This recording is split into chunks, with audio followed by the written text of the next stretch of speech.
Some of the prostitutes were good clients. They did pay on time and they were respectful and they tidied up. They kind of fucked it for themselves. For frequent listeners, you'll know that we used to have a Airbnb business. We had 6 apartments in Brighton and we kind of just lost control of the business. Our cameras outside of the flats were broken and stuff. So we didn't really know too well what was going on inside of our apartments.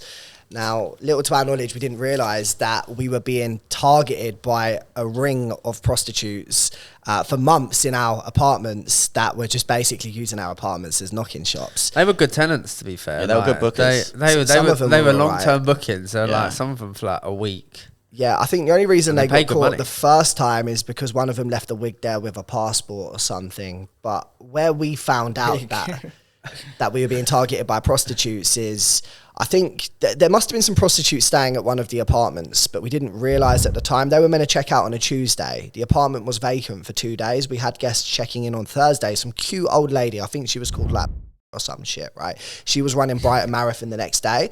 So like I was running the phones that day and I was like, yeah, don't worry, it's going to be a really nice, pleasant stay. Apartment's been vacant for a couple of days. Just, you know, if you want to check in early, that's fine. Grab the keys.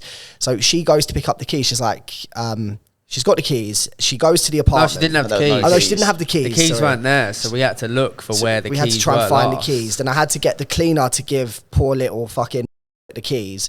Then it shows up to the apartment, opens the door, and there's like prostitutes in the apartment. So she calls me, she's like, there's people in the apartment. I'm like, no, there's no way. They checked out on Tuesday. There's no people in the apartment. She's like, no, listen, Sam, I think there's prostitutes in the apartment. I was like, what do you mean prostitutes? How would you know that? She was like, they're in bikinis, they're smoking in there. There was beer everywhere. There's black bin bags on the windows. Black bin bags on the windows. Extra rooms, yeah. She was like, I can't stay there. You need to find me a solution because I'm running a marathon tomorrow. I'm like, oh shit. So I called the cleaner. I'm like, Terry, bro, what's going on, man?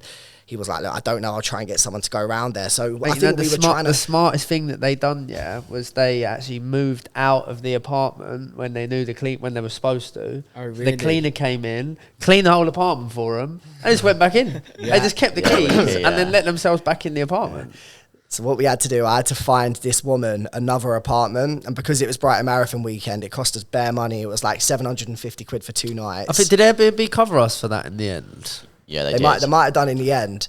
But then when the cleaner got to the apartment where the brasses were in, he sent us pictures. The windows were boarded up with black bin bags. They had the front room as a brass room and the 2 bedrooms as a brass room. There was smoking inside. There were fag burns in the sofa. There was wigs everywhere. We got money back for the cum stain carpets, cum stain sofa. Oh, it was literally cum stain. Never replaced that sofa though, did we? Oh, no. I think it's still there now. Yeah. Memories. I don't know, actually. We haven't got that one anymore. We haven't got that apartment anymore, so, we haven't got that sofa anymore. But they kept booking, because even after that, they were still trying to book, but then obviously we would take I know, the security. funniest thing was, we was like, right, where are the keys? Because you can tell we got this thing called keyless, you can tell where the keys last were. And then we was like, oh, the keys were last with the last guest. Okay, fine, let's try and message the last guest. Anyway, Sam's added him onto WhatsApp. Oh yeah. And her profile picture is just her arse in a pink thingy. And Sam just sent it in like, it's not looking good, boys. Like, this is the fucking profile photo of the person who last had the keys. Yeah, I remember I called her. And I think she answered at first. And she fucked up because she left her passport there. I was like, listen, you left your passport in the apartment. We're going to go to the police. She's like, sweetie, I don't care. The police know what I do, honey. They're not going to stop me, baby. I was like, damn, fair enough. Probably a fake passport, isn't it? What we found out, though, is we started getting savvy to the fact we were being targeted by brasses. So we got another booking from someone who had like a, not stereotyping, just saying it was an Eastern European number. And I ran a background check. I called the guest before they were meant to check in. And I was like, I just need to ask you some screening questions. The pimp that answered, weren't it? No, it was the woman at first. I was like, look, what brings you to Brighton? University, sweetie. I was like, okay, what are you studying? Medicine, sweetie. Okay, where did you learn medicine? Or why you ask so many questions? Just a bit of background check. So where did you go to school? Sweetie, why you ask me so many questions? I'm university medicine. I was like, okay, so like, what hospital were you doing like at XYZ in? Because I used to obviously recruit for doctors. And then she just melted. I was like, look, you're not staying in the apartment. There's no way. And then we ran an IP check on the booking address, and it was actually linked to Birmingham. it was linked to Birmingham. Then we was like, damn. Then I started to think remember that, deeper into it. I was like, are these girls actually being like controlled by some sort of mob boss? Defo. You know, I swear you had to probably speak to the pimp, or you did speak to the pimp. Yeah, they were sitting on in the car phone. for hours. Yeah, they because were trying to sitting. pass They were security, sitting in the Yeah. car. Yeah, sending Well, photos. when I spoke to the pimp, no, I didn't. I don't know if I spoke to the pimp. The woman basically with a guy though, innit? was with a guy. That was it. Yeah. And I was like, look, send me a picture of the passport. And then it was a woman's passport, but it was a man's hand. I could tell by the hand it had hair on. And it was in like, I saw a red leather interior with some ambient lighting. I was like, nah, this doesn't add up, man. She's obviously with the pimp right Yeah. now. So we cancelled the booking.